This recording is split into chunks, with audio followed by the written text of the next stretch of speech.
Alam niyo po, ang Pangulo natin talagang busy-busy. In fact, tomorrow he will be attending the Mass for new Cardinal Tagle also. No? But he is also here with us to attend the Thanksgiving Mass for San Pedro Calungsod. Let's welcome our leader, our timon, our captain, our navigator, the man who will bring us to a better future, no other than our chairman and president, Noynoy Aquino.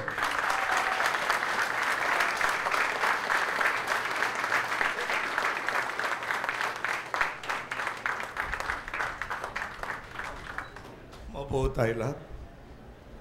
Mayong ugto sa tanan. Pinapractice ko kasi yung ginuhugma. Gugma. In other words, di pa ako kompleto yung usahe ko. And first of all, kapon na the board meeting, pinag-usapan yung upgrade sa Mactan International Airport. We are very confident that by 2016, you will have very close to 10 million arrivals at Mactan International Airport. Now, the problem is Mactan International Airport was not designed to carry that load. So we believe phase 1 will take care of that new load. This is the terminal and an extension of the apron. The apron, both PAL and Cebu Pacific are actually refleeting. Our airlines collectively will be getting somewhere in the neighborhood of 110 new aircraft.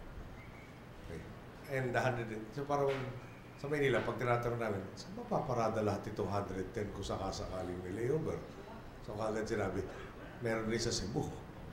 At sa Cebu, medyo sagad na sila ngayon. Pero that's just the first phase. In bus rapid transit system, it's an alternative to light rail. Light rail, yung construction, yung medyo mahaba talagang proseso. Bus rapid transit system can be done, achieve the same purpose, and cheaper, faster. Okay. Pero kahapon, dinidiscuss namin, kailangan na segregated road for the buses. Dahil sila yung parang minimize mo yung stop and go. Sabi ko, meron pa talaga lugar sa Cebu para mag-segregate tayo. Yung issue, kulang na kalsada, which brings me to the next point. No? Yung can I just pay special tribute to Rachel Del Mar. No? When we had a discussion about the flyover, yung si Rachel clearly was looking for a solution to the problem of traffic. The other party was not content, parang was content to preserve the status quo. Ang mukhain ng other party was, tapusin muna natin yung buong traffic study for Cebu City before we embark on anything. And to my way of thinking at the time, this might be a portion of the plan. It might not even dovetail in the plan, but it definitely addresses that problem of that intersection. Yung hindi ko naman sasabihin ng urban planner ako, pero malagay ko yung intersection yun na di ba yung diretso, bigla nalang kumanan. Medyo, yung diretso is not diretso.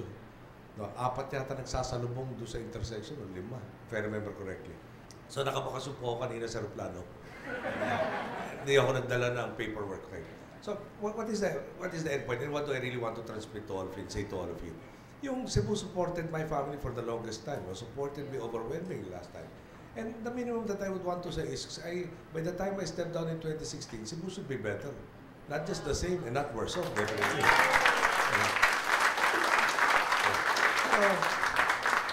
Yung siyempre, meron ako isang mayor na kausap na galing sa gitnang Luzon, tapos marami sa local na problema. So, minsan sinabi ko lang sa kanya, sana intindihin mo naman, Presidente ako, saklaw ko buong Pilipinas at saklaw ko na rin yung Pilipinong wala sa Pilipinas. No? Baka naman pwede, kung kayo nag-aaway dyan ng local, huwag na nyo ako idadamay na every other day. At literal po yun, every other day talagang meron siyang kinakabahan. Okay. So, anyway, pagdating ako dito sa Cebu, ngayon nagulat ako, meron mga nagsasabi raw na free zone.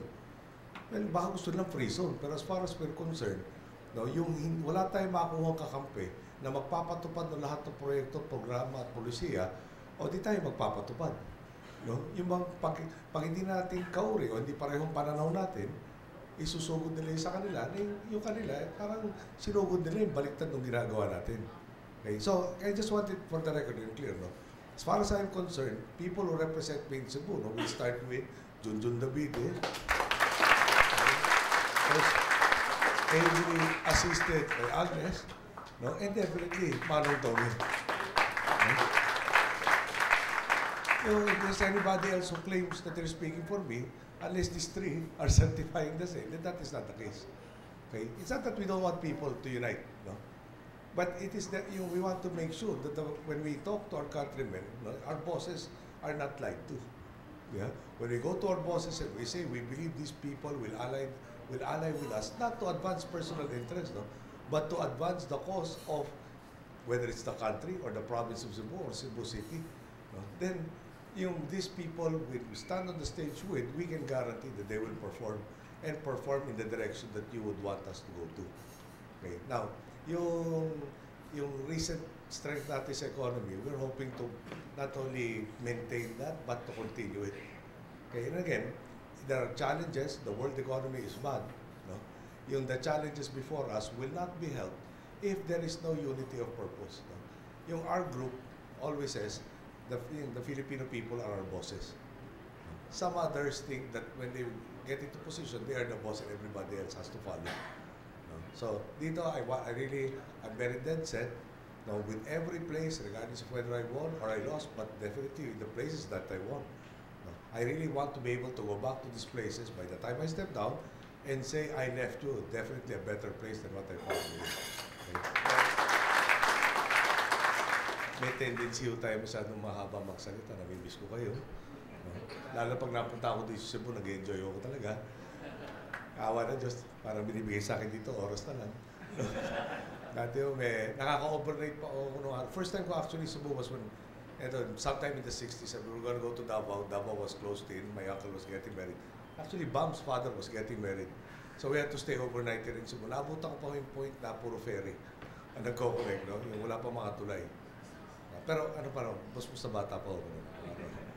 So, yung Cebu has the potential and also has the problems, di ba? So, yung aquifer issue, yung water, is something foremost in my mind. And I really want to be able to say that we all contributed towards achieving a solution to all of these problems. The allies, the friends that I found in Cebu, no, I will always treasure. And definitely, I will stand true to all of you. No? So, dito ko lang, yung pag marami tayong sabay-sabay na nagkakarga ng pasanin ng bayan, no? At isang hakbang natin, may patutunguhan tayo, mabilis.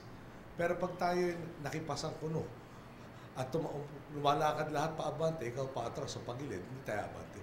No? Importante, na mahanap natin yung matututong kasama natin na magdadala nung bigat ng mga pasanin sa bayan para mapabilis yung panahon na hindi na nagtitiis sa mga kababayan natin. Ganda araw sa lahat. Salamat sa inyo.